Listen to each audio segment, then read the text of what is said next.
자, 그러면 오늘은 출애굽기 강의 22번째 함께 성경을 읽으면서 시작하겠습니다. 출애굽기 11장 1절에서 6절까지인데요. 한번 우리 같이 읽어보겠습니다. 시작. 여호와께서 모세에게 이르시기를 내가 이제 한 가지 재앙을 바로와 애굽에 내린 후에야 그가 너를 여기서 내보내리라.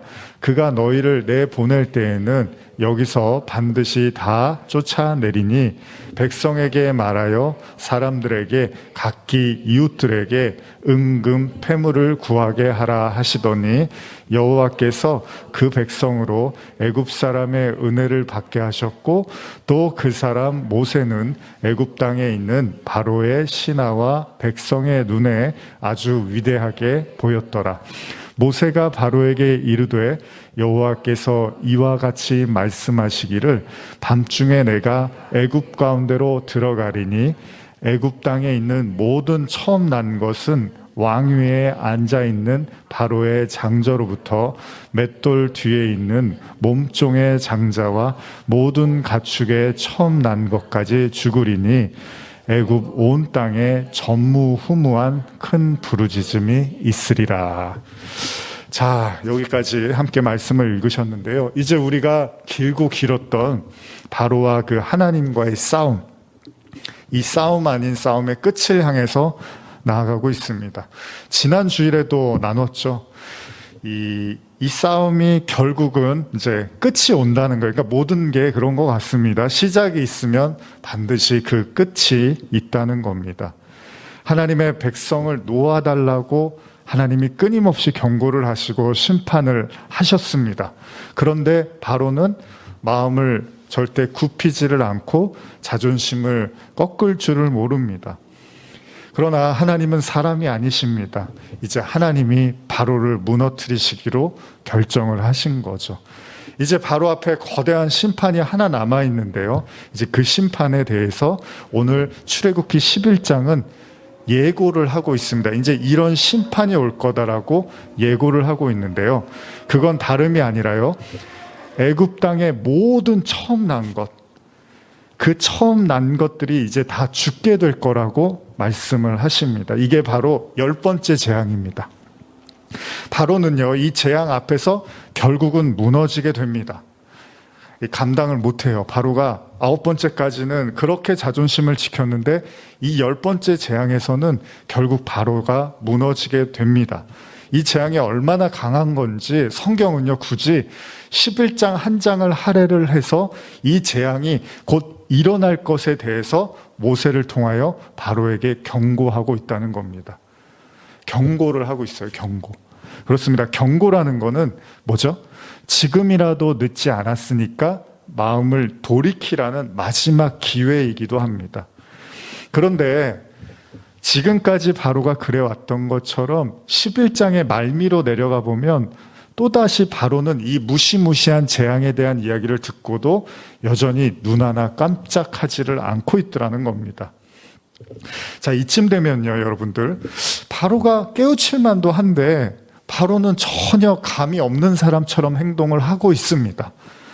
이제 앞으로 애굽 전역에 일어나게 될 큰 부르짖음, 성경은요, 전무후무한 고통과 부르짖음이 전역을 덮을 거라고 해요. 요즘 여러분들 지난주도 그렇지만은 뭐 전쟁이라든지 뭐 핵전쟁 이런 거에 대한 이제 뉴스들을 우리가 심심치 않게 계속 듣고 있잖아요. 물론 그런 일이 일어나지 않는 게 좋죠. 당연히 그걸 누구나 다 원할 겁니다. 그러나 또 그런 일들이 오래전에 있기도 했었어요. 뭐 1차 세계대전도 있었고 2차 세계대전도 있었습니다. 그리고 앞으로 그런 전쟁이 오지 않으리라고 누구도 장담할 수는 없습니다. 지금 바로도 하나님이 경고를 하는 거예요. 네가 마지막까지 이 마음을 정리하지 못하면 이제 너에게 내가 마지막 심판을 줄 것이다. 이렇게 얘기를 합니다. 여러분, 하나님은 실언을 하는 분이 아니잖아요. 그러니까 하나님이 실없이 말을 떠드시는 분이 아니라는 거예요. 하나님이 어떤 이야기를 하시면 그 일이 그대로 된다는 겁니다. 결국은 그 일은 일어나게 될 거고 하나님의 말씀대로 더 이상 바로는 견디지 못하고 이스라엘 백성을 풀어주게 될 거라는 겁니다. 성경은요, 이 날을 뭐라고 하냐면 여호와의 밤이라고도 이제 표현을 하거든요. 그날 뭐 이런 표현을 많이 쓰는데 그걸 바로 지칭하는 게 이 유월절, 이 애굽에 임했던 10번째 심판의 날을 성경은 그날이라고도 하고 여호와의 밤이라고도 하고 여호와의 날이라고도 하는데 그만큼 중요하고 무시무시한 심판이었다는 겁니다. 물론 동시에 여러분, 애굽과 바로 왕에게는 커다란 심판이기도 하지만 동시에 이스라엘 백성에게는 이제 자유예요, 자유. 동시에 심판과 자유가 한꺼번에 일어나는 날, 이게 바로 유월절이거든요. 누군가에게는 심판의 시간이지만 누군가에게는 구원의 때가 되는 거죠. 그런데 오늘 이 마지막 심판을 앞두고요, 11장의 경고와 같은 내용이 이제 담겨 있는데요. 11장은 일어나진 않습니다. 경고만 하고 있어요. 그러니까 우리 또한, 그래서 저는 다음 주에 이제 이 내용 심판을 나누지 않고 오늘 먼저 이 심판을 나누고 다음 주에는 구원의 측면에서 이제 설교를 하려고 하는 거죠. 그렇습니다. 곧 있으면요, 그 즐기고 즐겼던 그 바로의 마음이 이제 무너지기 직전이 된 거예요. 하나님께 두 손 두 발을 다 들고 빌게 되는 상황이 올 것입니다. 그동안 실컷 까불고 함부로 떠들고 자기가 세상의 왕이라도 되는 것처럼 그렇게 하나님 앞에서 어떻게 보면 건방진 거죠. 그런 모습을 했는데 이제는 아닙니다. 이제 하나님이 참을 만큼 다 참았고 이제는 바로를 무너뜨리기로 결심을 하신 거죠. 아마도 바로가 하나님의 옷자락이라도 붙잡고 제발 살려주세요라고 애원할 시간이 오고야 만 것입니다.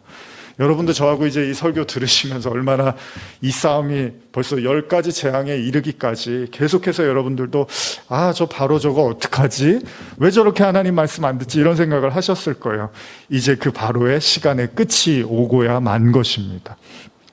그리고요, 우리는 이 모든 것을 미리 아심에도 굳이 하나님이 10번째까지 재앙을 끌고 오신 하나님의 섭리에 대한 이야기도 나눴죠. 뭐였죠? 왜 하나님이 한 번에 바로를 쓰러뜨리지 않고 10번을 나눠서 바로에게 심판을 하셨을까? 그건 바로 바로에게 기회를 주신 거잖아요. 기회를 주신 겁니다. 그런데도 불구하고 바로는 아랑곳하지 않고 지난 시간에 나누었던 그 9번째의 재앙인 그 흑암의 재앙, 여기서 바로가 마음이 좀 흔들리는 것 같았는데 결국은 다시 바로가 강박함을 유지했다는 겁니다. 자, 그리고 이제 마지막 심판을 앞두고 있습니다. 근데 이 심판의 내용을 아까도 읽으셨지만 이게 무시무시합니다, 여러분. 이 심판의 내용이 장자의 죽음입니다. 물론 하나님의 계획대로 바로도 결국은 처참하게 무너지고 하나님의 뜻대로 백성을 풀어지게 되는데 무슨 이야기냐 하면요, 이 애굽의 장자들, 그러니까 모든 것에 처음 난 것들을 하나님이 다 심판하시겠다는 거예요. 자식도 그렇고 짐승도 그렇고요, 애굽에 있는 모든 첫째 되는 거는 하나님이 다 심판을 하시겠다는 겁니다. 이걸 이제 견디기가 힘들었던 거예요, 바로도. 자, 그럼 한번 이제 저와 여러분들 이야기로 돌아가 볼까요? 한번. 혹시요, 여러분들 마음속에요, 이런 일이 일어나지 않았으면 하는 두려움 같은 게 있으십니까?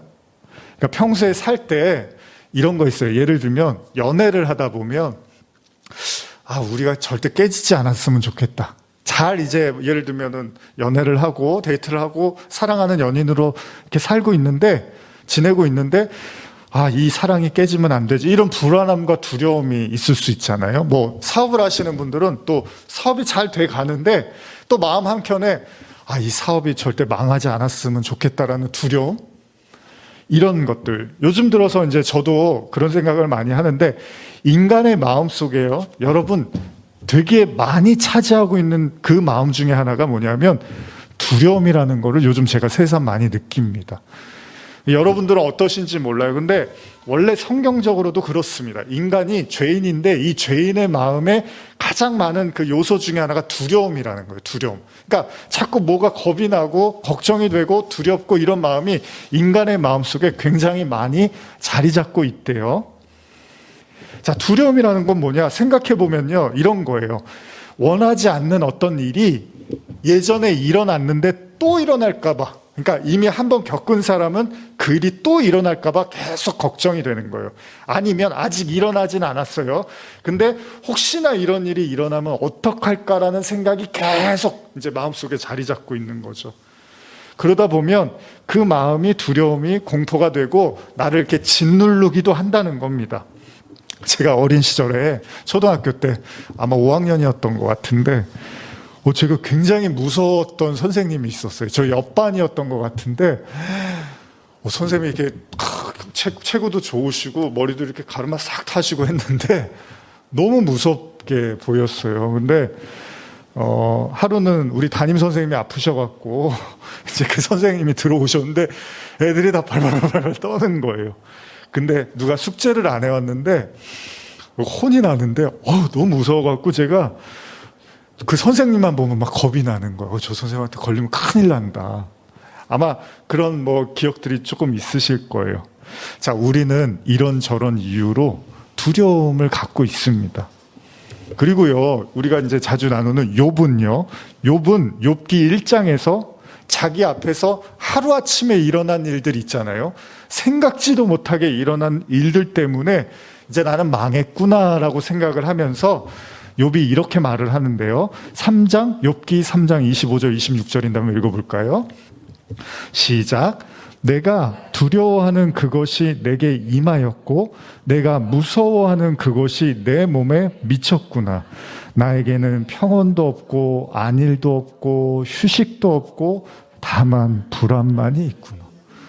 욥이 이런 말을 해요. 갑작스럽게 그럴 만도 할 거예요. 하루아침에 모든 걸 잃었어요, 욥이. 그러니까 하루에 일어난 일이었어요, 정말. 자식, 가족, 재산, 종들.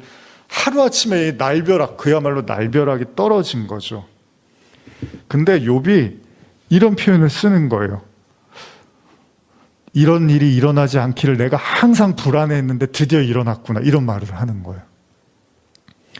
현대어로 제가 한 번 더 읽어드리면 현대어 성경입니다. 내가 그렇게도 공포에 떨던 것이 내게 덮쳤구나. 내가 그렇게도 무서워 떨던 것이 내게 일어나고야 말았구나.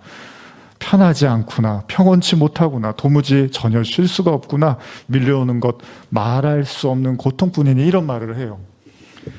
그러니까 욥이요, 어떻게 보면 욥기 1장에서 의인으로서 아주 착하고 건전하게 아주 건강하게 살았던 것으로 보이는데 그 신앙생활하면서 마음의 평정심을 유지한 것 같아요. 그런데 욥이 3장에서 고백한 걸 보면 그 마음 이면에는 항상 불안함도 있었대요. 이 행복함과 이 즐거움이 깨지면 어떡하지? 이런 불안함을 가지고 있었는데 그 일이 일어났다는 거예요. 욥이 이런 말을 하는 거죠. 다시 말하면 욥의 마음 깊은 곳에는요, 하나님에 대한 믿음도 있었지만 동시에 이런 일만은 절대 일어나지 않기를 바라는 두려운 마음도 같이 있었다고 이야기를 합니다. 혹시 이런 노래 가사 들어보셨나요? 정말 몰랐어요. 사랑이란 유리 같은 것. 이런 노래가 있어요. 그 사랑은 유리 같은 것이라는 제목의 노래인데 아마 연애하시다 보면 너무 좋아하면 상대방을 이 사랑이 절대 깨지면 안 되지 이런 생각들을 해보셨을 거예요. 사람은 때때로 그런 생각을 합니다. 뭔가 좋은 일이 생기고 행복한 일이 생겼을 때 이 일이 절대 깨지지 않기를 바라는 거죠. 이 즐거움이 지속되기를 바라는 거고, 그래서 때로는 행복이나 사랑이 깨지기 쉬운 유리에다가 비유를 하기도 하는 거죠. 자, 그럼 한번 다시 물어볼까요? 여러분들은 혹시 마음속에 어떤 일이 일어나지 않기를 바라십니까? 지금 내가 이렇게 살고 있는데 제발 이 일만은 일어나지 않기를, 그런 생각들이 있으실 거예요. 하나님, 다른 건 몰라도요, 이런 일은 절대 내게 일어나서는 안 됩니다. 아마 욥도 그랬을 거예요. 하나님, 제가 이렇게 하나님을 잘 믿고 사람들한테 선대를 하고 있으니까 이런 일만은 나한테 일어나지 않게 해주세요. 그런데 욥에게 그 모든 일들이 하루아침에 다 일어난 거잖아요. 여러분, 이쯤 되면 어떨까요? 여러분 같으면 어떠실까요? 내가 절대 일어나지 않았으면 하는 일이 그냥 다 일어나 버렸어요. 하루아침에. 그것도 내가 신앙심이 나쁘지도 않아요. 내가 정말 기도도 열심히 했고 하나님 말씀도 잘 듣고 순종하며 따랐고 신앙생활 잘했는데 내가 피하고 싶었던 그 일이 한 번에 다 일어났어요. 그럼 여러분 그런 상황에서 하나님을 믿고 신뢰할 수 있을까요? 그 누구도 장담할 수가 없죠. 그렇죠. 욥한테 그래서 욥의 친구들이 가서 설교를 하잖아요. 막 어쩌고 저쩌고 위로한답시고 설교를 하는데 욥이 하나도 들리지가 않잖아요. 그럼 여기서 우리는 생각을 합니다. 우리가 대부분 두려워하는 그 일들은 분명 저와 여러분들이요 되게 아끼고 소중히 여기는 것과 관련이 될 거예요. 여러분 회사를 사랑하는 사람은 당연히 회사가 망하지 않기를 원할 거고 뭐 가족을 사랑하는 사람은 가족 중에 아무 일이 일어나지 않기를 바라겠죠. 이런 것들이 우리에게 다 있겠죠. 그런데 욥은 진짜 다 사랑하고 아끼는 거를 다 하나님이 그냥 소위 거덜을 내버리셨잖아요. 욥한테. 사실 그런 욥한테 누가 쉽게 고난을 논하고 이래라 저래라 말하기가 어려운 거예요. 여러분 진짜 힘든 사람한테는 가서 위로하기도 좀 그렇잖아요. 요즘은 좀 그런 것 같아요. 힘내세요 이런 말도 좀 이제 이렇게 못하는 분위기죠. 힘 안 나는데 그래서 어떤 광고를 보니까 힘내지 않아도 돼요 뭐 이러더라고요. 근데 저는 별로 좋은 것 같지는 않아요. 사실 우리가 상대방에 대해서 안타깝고 뭔가 도와주고 싶은 마음이 있는데 표현할 수 없어서 힘내세요라는 말을 하는데 그것도 이제는 사람들이 그런 말 해봤자 뭐 힘도 안 나는데 왜 자꾸 힘내라 그래 이렇게 이제 차갑게 듣는 거잖아요. 물론 영혼이 없이 말하면은 듣기 싫을 수도 있어요. 그런데 진심으로 말하는 거는 그건 좋은 말이잖아요. 정말 기도할게요. 정말 힘내셨으면 좋겠어요. 그러니까 말하는 사람의 마음의 상태의 문제지 그 말 자체가 잘못된 건 아니죠. 어쨌든 간에 욥의 친구들이 욥에게 얘기했지만 욥한테도 잘 들리지는 않습니다. 근데요, 여러분 대부분의 경우도 그렇지만은 특별히요. 대부분 어른들, 특별히 이제 자식이 있는 부모 같은 경우는 자식한테 한없이 약하고 또 약한 거죠. 또 가족들도 마찬가지고요. 모든 경우에 다라고 할 수는 없지만 대부분의 경우에 부모는 자식 앞에서는 정말 한없이 작아지는 편입니다. 무슨 말이냐면 하나님께서 바로의 고집을 꺾을 마지막 심판으로 장자의 죽음을 택했다는 거예요. 그렇습니다. 바로 역시도요, 정말로 피눈물도 없어 보이는 사람 같지만 그도 자식 앞에서는 한없이 작았던 것 같아요. 그러니까 하나님은 알고 있었던 거죠. 자신의 잘못된 판단과 고집으로 백성들이 죽어나갔잖아요. 고통을 받았잖아요. 그리고 자신의 충신들도 제발 좀 고집을 꺾으라고 직언을 했습니다. 근데도 바로가 눈 하나 깜짝을 안 했었어요. 그러나 앞으로 닥칠 장자의 심판 앞에서 그는 한없이 작아지게 되는 거죠. 그토록 자신이 확고히 믿었던 태양신이 하나님에 의해서 흑암으로 3일을 덮어버리는 자기가 믿던 신이 몰락해버리는 그때에도 그는 자존심을 굽히지 않았습니다. 그러나 장자의 죽음 앞에서는 그는 종이짝처럼 쉽게 무너져 버리더라는 겁니다. 그러기에 그런 말들을 하잖아요. 내 자식이 귀한 줄 알면 남의 자식도 귀한 줄 알아라. 바로는요, 백성의 무수한 고통을 보면서 아무렇지도 않아 해요. 물론 진짜 아무렇지 않지도 않았을지는 않았겠지만 그런데 정작 자기의 아들의 죽음 앞에서는 모든 걸 다 포기하더라는 거예요. 좀 얄밉지 않습니까? 남의 아들이 막 죽어나가고 고통받고 백성들이 아우성치고 하는 거에 대해서는 꼼짝도 안 하다가 자기 아들이 이제 죽으니까 그제서야 두 손 두 발을 다 드는 거예요. 무슨 이야기입니까? 그가 진짜 가장 소중히 여겼던 건 다름 아닌 그의 가족, 즉 자신의 자녀였다는 겁니다. 아들이었다는 거예요. 그리고 그는 결국 하나님과의 대적에서 그가 그토록 아끼는 자녀를 잃게 되는 거죠. 성경은 이런 하나님의 심판에 대해서 이렇게 기록하고 있는데요. 시편 105편 36절인데요. 한번 읽어볼까요? 또 여호와께서 그들의 기력의 시작인 그 땅의 모든 장자를 치셨도다. 현대어로 한번 읽어드릴게요. 또 주께서는 그 땅에 살고 있는 사람들의 맏아들은 모두 모조리 죽이셨다. 가문을 대대로 이어갈 맏아들을 하나도 남김없이 모조리 쓸어버리셨다. 우리는 이 구절을 어떻게 받아들여야 될까요? 시편은요, 하나님의 애굽의 장자에 대한 심판 있잖아요. 그거를 그들의 기력의 시작이라고 해요. 이게 무서운 얘기인데 인간의 삶의 원천 같은 걸 하나님이 이렇게 끊어버렸다는 거예요. 현대어에서는요, 이건 더 이상 가문을 이어갈 수 없도록 하기 위한 의미라고도 번역을 하고 있습니다. 이건 무엇을 의미할까요? 바로 하나님이 바로와 애굽에 대한 하나님의 이런 심판은요, 어떻게 보면 인간의 삶의 이유라든지 행복의 조건이라든지 어떻게 보면 마지막 신락 같은 희망, 그런 동화줄을 그냥 끊어버리는 아주 무참한 그런 잔인한, 어떻게 보면 하나님의 심판처럼 보이기도 한다는 겁니다. 여러분, 무엇 때문에 사십니까? 여러분들이 사는 낙이 있으실 거 아니에요? 그 낙 중에 가장 중요하고 깊고 요거는 그래도 내가 사는 이유가 바로 이거야 라고 생각하는 그걸 하나님이 그냥 끊어버리는 거예요. 그런데요, 또 다른 관점에서 보면 하나님의 백성인 이스라엘 백성 있잖아요. 이 이스라엘 백성들을 바로가 어떻게 하죠?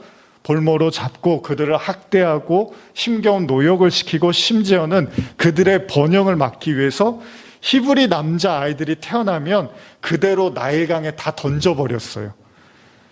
이런 온갖 악행을 저지르던 바로와 애굽 사람들을 생각하면 여러분, 하나님이 지금 정말 너무하다고 할 수 있을까요?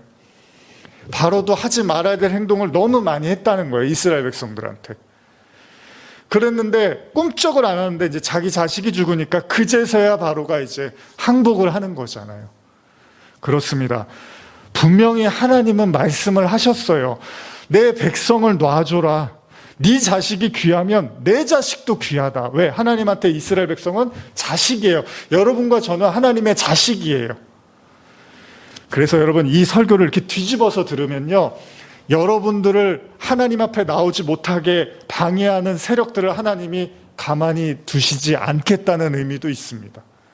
왜? 하나님이 여러분들을 부모니까, 아버지니까 여러분들은 하나님께 나오지 못하도록 발목을 붙잡는 세력에 대한 하나님의 심판의 메시지도 있는 거예요.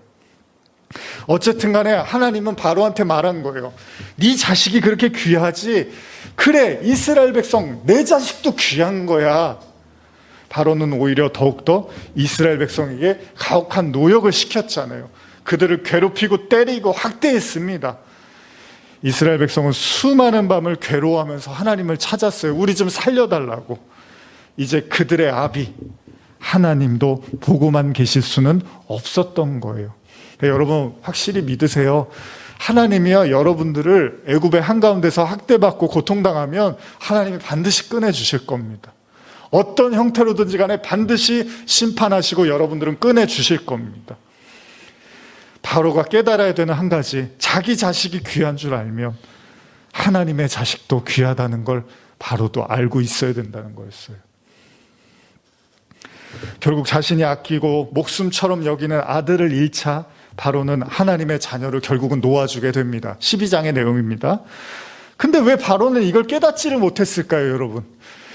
여러분들도 그런 생각 안 드십니까? 내 백성이 소중하면 다른 백성도 소중하고, 그래서 내 돈이 중요하면 딴 사람 돈도 중요한 거고, 다 그런 거잖아요. 내 가정이 중요하면 다른 가정도 중요한 거고, 내 건강이 중요하면 다른 사람 건강도 중요한 거고, 모든 게 다 그런 거잖아요. 그런데 왜 바로는 이거를 모르고 살았을까요? 누구도 함부로 군림해서는 안 됩니다. 갑질을 해서도 안 됩니다. 내가 세상의 중심이라고 되는 듯 착각하면서 살아서는 절대 안 됩니다. 근데 여러분들 그런 사람들 많이 만나보셨죠? 마음의 상처도 많이 받으셨죠? 참 제가 오늘 이 설교 이제 마지막 어떻게 보면 심판이잖아요. 준비를 하면서 사실 이거 가지고도 제가 여러 가지 형태로 설교를 할 수 있는데 가장 기본적인 관점으로 한번 생각을 해봤어요. 뭐 장자의 죽음 하면은 여러 가지 이제 구원의 논리나 이야기들을 할 수 있는데 그거 말고 기초적인 이야기. 예수님이요, 여러분. 퀴즈. 예수님이 성경에서 성경을 두 마디로 요약하면 뭐라 그랬죠? 하나님 사랑, 이웃 사랑. 그게 전부라 그랬어요, 예수님이.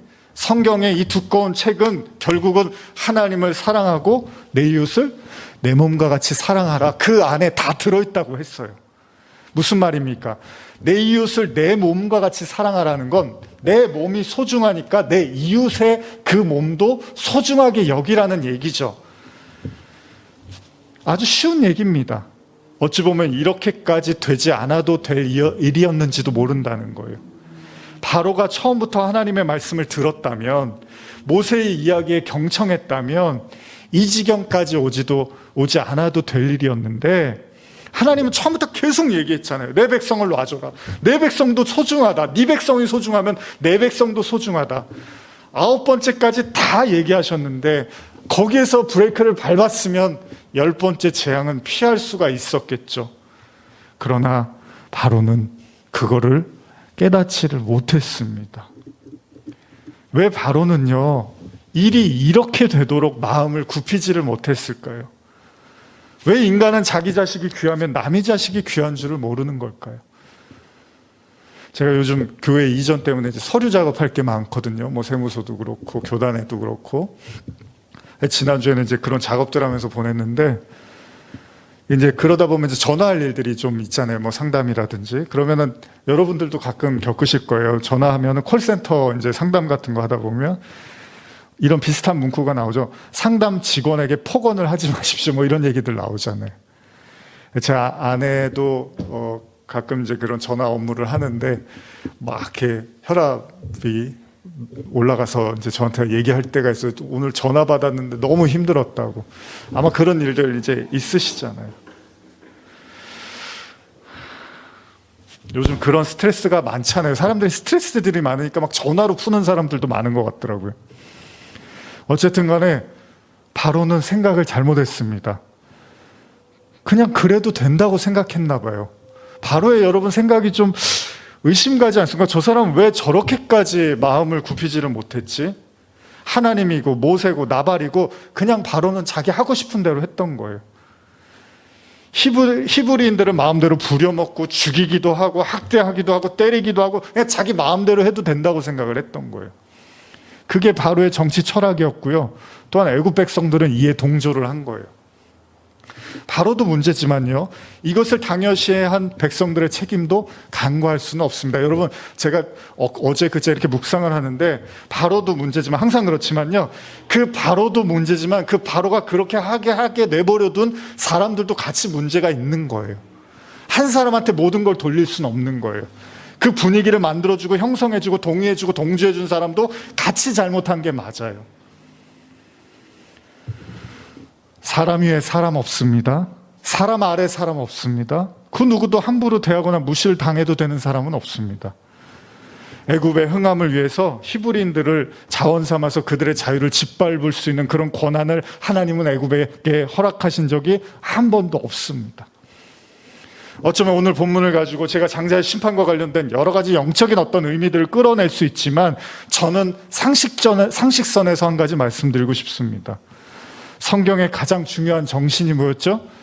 내 이웃을 내 몸과 같이 사랑하라는 거였습니다. 이 말씀에 비춰본다면요, 최소한 바로와 애굽인들은 그들의 이웃들에 대해서 그런 대우를 해줄 생각이 하나도 없었던 거예요.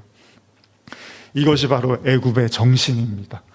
바로의 그 세상, 바로가 꿈꾸고 살고 있는 그 세상의 정신입니다.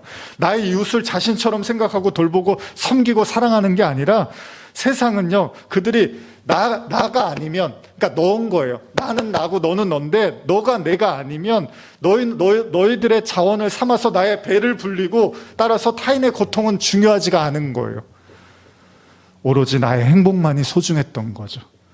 그리고 그 중심에 서 있던 바로는요, 심지어 자신이 애굽 왕이었음에도 불구하고 자신의 백성들을 고통, 그걸 보고 있으면서도 눈 하나 깜짝을 안 해요. 그러니까 바로가 얼마나 못됐어요, 여러분. 자기만 생각하는 거예요. 그냥 나만 생각하는 거야, 나. 자기가 왕이면 그래도 백성들이 아파하면 거기에는 마음이 순령해야 될 거 아니에요. 그것도 중요하지가 않아요. 내가 중요한 거예요. 오늘 설교 제목, 온라인 설교 제목, 나만 보는 거예요, 바로는. 나만 행복할 수 있다면, 내 새끼만 잘 된다면, 내 가족만 잘 된다면, 내 이웃은 어째도 상관이 없는 거죠. 이걸 뭐라고 그러죠? 지독한 나르시시즘, 자기애라고 하는 겁니다. 물론 예수님의 말씀처럼 자기를 사랑하는 게 나쁘지 않습니다. 사랑해야죠. 여러분들의 몸을 소중히 여기십시오. 그것이 잘못된 게 아니라 문제는 이웃을 사랑하지 않는 자기애, 오로지 자신과 자신의 가족만 생각하는 사랑은 사실 하나님의 사랑과는 거리가 멀다는 거예요. 그건요, 안 믿는 사람들이 더 잘합니다. 내 새끼, 내 가족, 내 일, 나 챙기는 거. 이거는 안 믿는 사람들이 더 잘해요. 레위기 26장 1절 한번 읽어볼까요? 시작. 너희는 자기를 위하여 우상을 만들지 말지니 조각한 것이나 주상을 세우지 말며 너희 땅에 조각한 석상을 세우고 그에게 경배하지 말라. 나는 너희의 하나님 여호와이니라. 여러분, 이 땅은 하나님이 창조하셨죠. 다른 신은 없습니다. 여러분, 이 땅에 다른 신은 존재하지 않습니다. 그러면 바로와 애굽이 섬기는 모든 우상은요, 우리 아홉 가지, 10가지 다 우상이었잖아요. 그게 그들은 스스로를 지켜내기 위한 우상이었는데 사실은 그건 거짓입니다. 없는 거예요, 여러분. 물론 우리도요, 행복과 안위를 위해서, 구원을 위해서 하나님을 믿습니다. 그러나 잘 생각해 보십시오. 하나님이 말씀하시는 신앙은요, 자기만을 위한 신앙은 아니라는 거예요. 하나님이 말씀하시는 신앙은 자기만 사랑하는 신앙이 아니라는 겁니다. 자신의 이웃을 자기처럼 사랑하는 그 신앙이 하나님이 말씀하시는 신앙이지, 나만 사랑하라는 게 하나님이 말씀하시는 신앙이 아니라는 겁니다. 만일 저와 여러분들의 신앙이, 그리고 우리 온라인 마찬가지로 많은 크리스찬들의 신앙이요, 시간이 흐르면 흐를수록 타인이 아닌 자기에게 집중되어 가고 타인의 영혼과 구원보다는 그냥 나 자신에게만 더 집중되어 가고 있다면 이미 우리 안에요, 또 다른 우상을 섬기고 있는 건지도 모른다는 겁니다. 성경에서 다른 신은 없습니다. 그렇다면 결국 인간은 뭐를 지키고 있느냐, 뭐를 섬기고 있느냐? 바로는 자기라는 신을 믿고 있었던 거예요. 나라는 신. 그리고 그 나라는 신에서 바로는 자유롭지 못했기 때문에 하나님과도 대적할 수 있었던 거죠. 하나님이 바로를 치시기 위해서 장자를 심판하신 이유는요, 여러분, 부모님들 마음이 그렇잖아요. 차라리 내가 죽지 자식이 죽는 꼴은 못 보잖아요. 그러면 하나님이 바로를 심판하실 때 바로를 죽이시는 게 아니라 장자를 죽이셨다는 건 그 바로를 가장 괴롭게 만드셨고 살아야 될 이유까지도 끊어버리신 거거든요. 바로의 힘의 근원을 끊어버리겠다는 상징적 의미고, 애굽 백성들 역시도 마찬가지였다는 겁니다. 출애굽기 12장 12절 보시면요, 시작. 내가 그 밤에 애굽 땅에 두루 다니며 사람이나 짐승을 막론하고 애굽 땅에 있는 모든 처음 난 것을 다 치고 애굽의 모든 신을 내가 심판하리라. 나는 여호와라. 결국 장자의 죽음은 애굽 안에 있는 모든 신, 어떤 신이죠? 나라는 신. 다 자기를 믿고 있었고 자기가 중요했던, 그래서 이스라엘 백성들이 학대를 받고 고난을 받아도 내줄 생각이 없었던 그 애굽 사람들의 마음을 하나님은 모조리 심판해 버리신 거라는 겁니다. 자, 우리도 이제 마무리하면서 생각해 봅니다. 혹시 저와 여러분들은 어떠십니까? 우리의 신앙은 우리 자신에게만 집중되어 있습니까? 아니면 나도 사랑하지만 너도 사랑하는 신앙입니까? 만약에 나만 사랑하는 신앙이면 어쩌면 여러분들이 믿는 하나님은 하나님이 아니라 여러분들 자신이 만든 우상일지도 모릅니다. 바로가 이걸 깨달았다면, 아니 바로가 이걸 조금만이라도 인정했다면 나라가 이렇게까지 몰락해 가지는 않았겠죠. 바로에게 필요한 건 바로 이웃에 대한 사랑입니다. 우습게 여길 수가 없는 거예요. 그래서 예수님의 말씀을, 바로의 길고 길었던 강팍함을 보면서 오늘 우리는 우리 자신을 또한 돌아봅니다. 나는 정말 나만 사랑하는가, 아니면 나를 사랑하는 만큼 내 이웃도 사랑하는가? 바로가 그러하듯이 우리도 이제는 나를 놓아주어야 할지도 모릅니다. 무슨 이야기냐면요, 여러분들이 여러분들을 집요하게 사랑하려고 하면 할수록 오히려 하나님께 대적이 될 수 있다는 겁니다. 차라리 우리 자신을 내려놓을 수 있을 때 여러분들은 수많은 사람들과 이웃과 함께 할 수 있을 것입니다. 그래서 제가 오늘 찬양 인도할 때 저는 제 자신의 목회를 어제도 그렇고 지난주에 좀 돌아본 거예요. 저는 정말로 목회를 잘 하고 있는가? 잘 해왔나? 저는 저만 사랑한 건가? 아니면 내 이웃을 내 몸과 같이 사랑하고 있었는가? 이런저런 생각들을 하면서 이 말씀들을 또 묵상해 보았습니다. 나라는 신, 그것이 아니라 나와 이웃을 사랑하라고 말씀하시는 그 여호와의 하나님의 그 말씀. 뭐 진리도 좋고요, 깨달음도 좋고 다 좋은데 가장 기본적인 예수님의 가르침. 내 이웃을 내 몸과 같이 사랑하라. 저와 여러분들이 이 말씀 앞에 다시금 또 새롭게 우리의 마음을 내려놓고 하나님의 그 사랑을 흘려주고 또 우리 마음속에 풍성하게 넘치시기를 간절히 소원합니다. 그리할 때 이런 일이 일어날 겁니다. 출애굽기 11장 7절입니다. 시작. 그러나 이스라엘 자손에게는 사람에게나 짐승에게나 개 한 마리도 그 혀를 움직이지 아니하리니 여호와께서 애굽 사람과 이스라엘 사이를 구별하는 줄을 너희가 알리라 하셨나니. 하나님의 백성에겐 이 모든 심판으로부터 면하게 해 주십니다. 하나님은 자신의 백성을 지키시고 보호하시는 분입니다.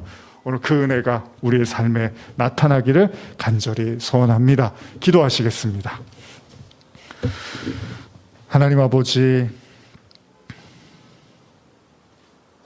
바로가 결국 10가지 재앙까지 왔습니다. 그리고 그 마지막 순간 가장 소중히 여기던 그것을 잃게 됩니다.